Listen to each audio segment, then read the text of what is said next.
राम राम। मैं पंडित एस के मिश्र।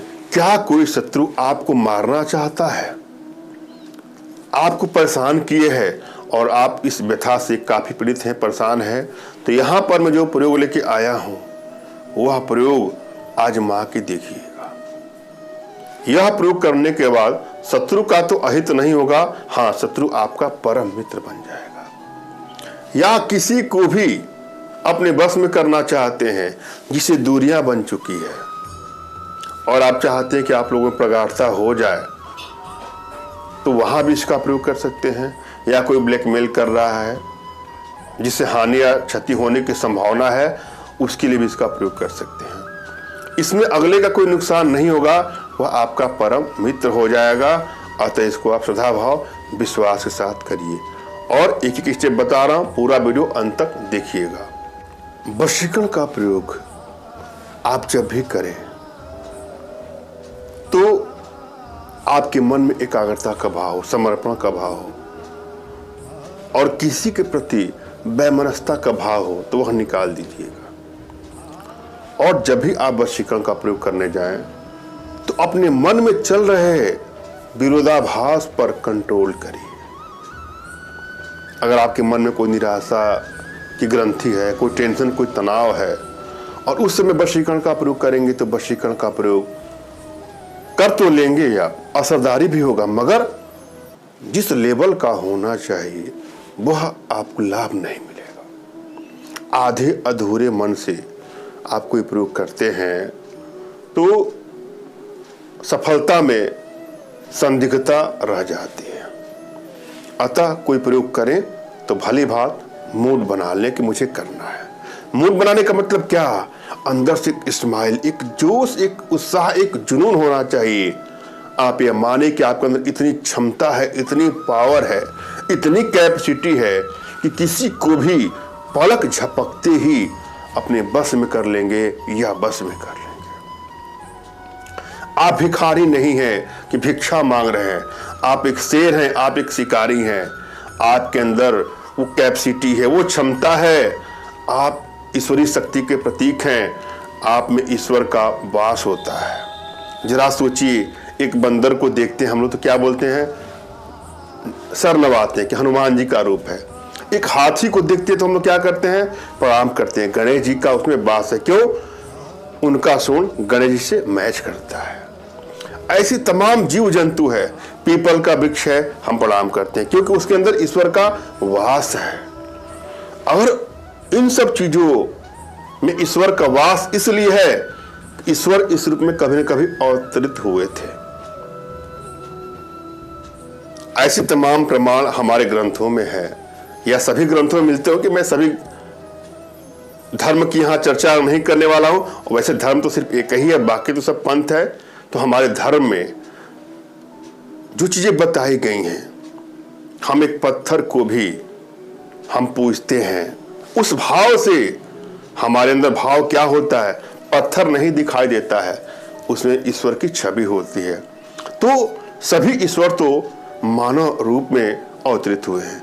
भगवान राम, भगवान श्री कृष्ण, भगवान परशुराम, यह जो भी देवता आप देख रहे हैं वो कैसे दिखने में लगते हैं, मानव के जैसे। तो क्या आप ईश्वर के अंश नहीं है? बिल्कुल हैं। और जब ईश्वर के अंश आप में है तो आपके अंदर उसकी पावर, उसकी क्षमता भी है। अतः अपने पावर को, अपने क्षमता को जगाइए, मन में उदासी का भाव हटाइए और अपने मन को ईश्वरीय सत्ता में लगाइए।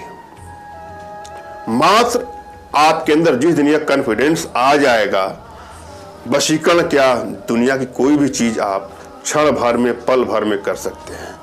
हाँ, कुछ चीजें ऐसी हो जाती हैं कि जब हम परेशान होते हैं, व्यथित होते हैं, हमारा कोई दिल तोड़ देता है तो हमारे अंदर एक कराह सी उत्पन्न हो जाती है, हम अपने आप से बाहर हो जाते हैं, कहीं मन ही नहीं लगता है, हम सब कुछ भूल जाते हैं, यहाँ तक कि खाने का मन नहीं करेगा, सोने का मन नहीं करेगा और किसी भी काम में हमारा मन नहीं लगता है।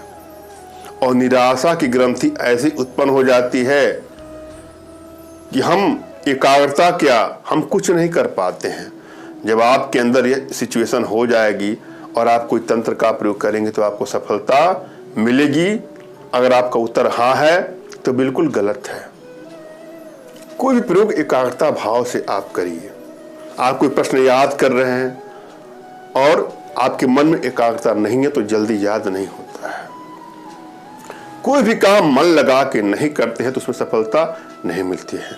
अगर आप इस सिचुएशन से गुजर रहे हैं कि आप कोई काम नहीं कर पा रहे हैं तो यदि आपके अंदर सच्चाई है, अच्छाई है और किसी को चीट करने की नीयत से आप कोई प्रयोग नहीं कर रहे हैं तो मैं आपका इसमें सहयोग करूंगा। आपके लिए मैं अनुष्ठान करूंगा। आपके लिए यंत्र सिद्ध करके आपके एड्रेस पर स्पीड पोस्ट के माध्यम से जाएगा। लेकिन आधे अधूरे भाव से आप कोई कार्य करेंगे तो उसमें सफलता 9 के बराबर मिलेगी। जब भी आप कोई प्रयोग करें तो अपनी एनर्जी को भली भांति रीड कर लें और अपने इष्ट का स्मरण कर लें। उनसे मानसिक रूप से मानसिक आदेश और आशीर्वाद प्राप्त कर लें। तत्पश्चात अपने अध्यात्मिक गुरुदेव का भी आपको स्मरण करना है और उनसे भी आपको मानसिक रूप से मानसिक आदेश और आशीर्वाद प्राप्त करके ही कोई प्रयोग करें, तब सफलता मिलेगी ही मिलेगी। हाँ, तमाम बहनों का, भाइयों का, माताओं का प्रश्न होता है कि हमारे पास आध्यात्मिक गुरुदेव नहीं, हम क्या करें। आपको एक गुरु की तलाश तो करनी ही पड़ेगी। गुरु की तलाश करिए और उनसे आदेश लेके ही कोई काम करें, आपको सफलता अवश्य मिलेगी। हाँ, यदि आपने गुरु की तलाश किया और आपको गुरुदेव नहीं मिल रहे तो भी आपको निराश नहीं होना है। मेरे प्रति कृतज्ञता का भाव, श्रद्धा का भाव, विश्वास का भाव और समर्पण का भाव रखते हुए मुझसे ही मानसिक रूप से मानसिक आदेश और आशीर्वाद प्राप्त करिए, प्रयोग करें, आपको सफलता अवश्य मिलेगी। मुझसे मानसिक रूप से मानसिक आदेश और आशीर्वाद प्राप्त करने के लिए कमेंट बॉक्स के नीचे आपको टाइप करना है कि मुझे आदेश दें और रिप्लाई में मैं आपको हार्ट का सिंबल या साइन देता हूं तो आप समझिएगा कि आपको आदेश और आशीर्वाद मिल चुका है। इस प्रयोग को आप कर सकते हैं या कर सकते हैं। कमेंट बॉक्स में वही लोग कमेंट करें जिन्होंने चैनल को सब्सक्राइब किया है। यदि आप उन्हें सब्सक्राइब नहीं किया है तो कोई बात नहीं, सब्सक्राइब कर लीजिएगा। एक बात और मैं अपने भाइयों से, बहनों से, माताओं से आग्रह करूंगा, निवेदन करूंगा कि कृपया हमसे संपर्क करने के लिए फोन कॉल का प्रयोग कदापि न करें। व्हाट्सएप पर मैसेज के माध्यम से हमसे आप संपर्क कर सकते हैं। यदि आप फोन कॉल करते हैं तो फोन उठने की कोई गारंटी नहीं है। हाँ, जिसको मैंने समय दिया है उससे मैं स्वयं ही कॉल कर लूँगा। मेरा शेड्यूल थोड़ा सा व्यस्त होता है, हर समय किसी का फ़ोन रिसीव नहीं कर सकता हूँ। आशा आप लोग समझ चुके होंगे, अतः आप व्हाट्सएप पर ही मैसेज करें। करना क्या है आपको, पपीता जो होता है ना, पका पपीता खाने वाला, उसका 21 बीज आपको लेना है। पपीता कहाँ मिलता है, कहीं मिल जाता है, इसके बारे में हम चर्चा नहीं करेंगे। पपीता कैसा होता है ये भी आपको पता होगा। नहीं पता होगा जिन भाइयों बहनों को, माताओं को, तो गूगल पर सर्च कर लेंगे पपीता कैसा होता है। पपीता का 21 बीज ले करके और थोड़ा सा कच्चा दूध आपको लेना है गौ माता का, और शिवलिंग के पास जाना है, भगवान शिव को प्रणाम करना, नमन करना है और ओम नमः शिवाय का जाप करते हुए कच्चे दूध को से भगवान शिव पर अभिषेक करें और भगवान शिव जी के पास आपको पपीता है, किसी जिस चीज़ में आप ले गए कागज में, वहाँ रख दें, वहाँ धूप दीप अगरबत्ती कर लें और भगवान शंकर से अपनी सारी बातें कहें और शत्रु का आपको नाम का उच्चारण करना है। अगर उसका गोत्र पता है तो गोत्र का उच्चारण कर लीजिएगा। उसके बाद आपको भगवान का आशीर्वाद लेकर के अपना माथा उनके चरणों पर या शिवलिंग के पास नवा करके वापस घर आइए और उस जो पपीता है, जो बीज है, उसको आप बांध करके ताबीज के रूप में कहीं गले में, हाथ में बांध लीजिएगा। ताबीज हो तो ताबीज, नहीं तो जो है किसी भी कपड़ा वगैरह में बांध करके आप उसको बांध लीजिएगा। उसके बाद देखिएगा चमत्कार, आपका शत्रु आपका मित्र हो जाएगा, या जिसको भी आप अपने बस में करना चाहती हैं या चाहते हैं वो भी आपका मित्र हो जाएगा। धन्यवाद। राम राम।